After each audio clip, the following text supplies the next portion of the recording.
Bonjour. Bonjour William. On commence par Du football.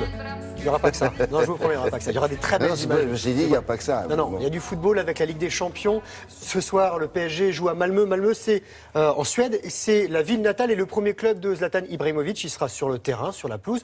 Et hier soir, c'était Lyon qui jouait et Lyon qui est éliminé de toutes les Coupes d'Europe. Ils ont perdu, regardez, ces Lyonnais en blanc qui disputaient leur dernier match européen dans leur antre de Gerland avant le déménagement pour leur nouveau stade.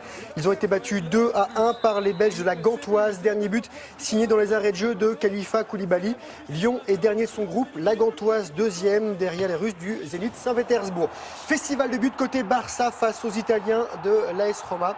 Le FC Barcelone qui est tenant du titre et les Catalans qui étaient déjà qualifiés pour les huitièmes de finale s'imposent 6-1. Lionel Messi et Luis Suarez 6-1 se sont offerts un doublé chacun, donc ça fait 4 buts à eux deux. Belle soirée et qualification également pour le Bayern Munich en rouge, vainqueur des Grecs de l'Olympiakos 4-0. Dernier but du Français Kingsley Coman. C'est son premier but en Ligue des Champions. Alors il s'est pris le gardien, c'est pour ça qu'il s'est un petit peu fait malonné.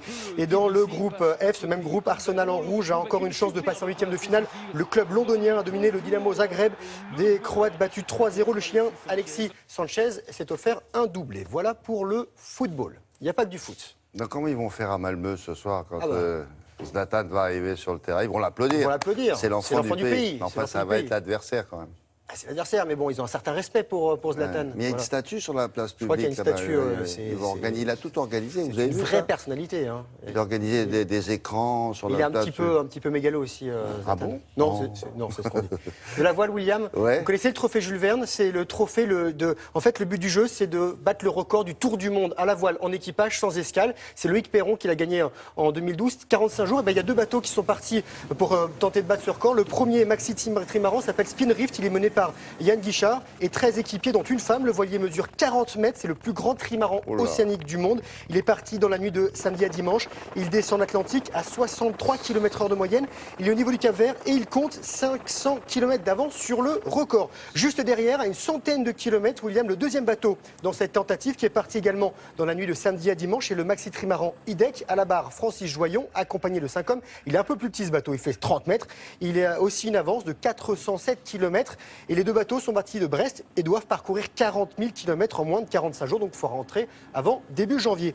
Et encore un petit mot de voile, William, avec une première mondiale pour le talentueux Franck Camas qui s'est rendu à l'extrémité du continent sud-américain pour contourner le mythique Cap Horn sur un tout petit catamaran de sport, un voilier volant. C'est un tout petit bateau, une première avec ce bateau de 6 mètres, non habitable, muni de foils. Vous savez, les foils, ce sont des lames qui permettent de ne pas toucher la mer et des conditions de mer musclées, des vagues de 2,50 m. Et normalement, ces petits bateaux réagissent mieux quand la mer est plutôt calme. Ça s'est plutôt bien passé pour lui et son coéquipier Wübel, un Allemand que l'on salue. On a navigué avec Franck Camas. Il montre le Cap Horn. On l'a fait.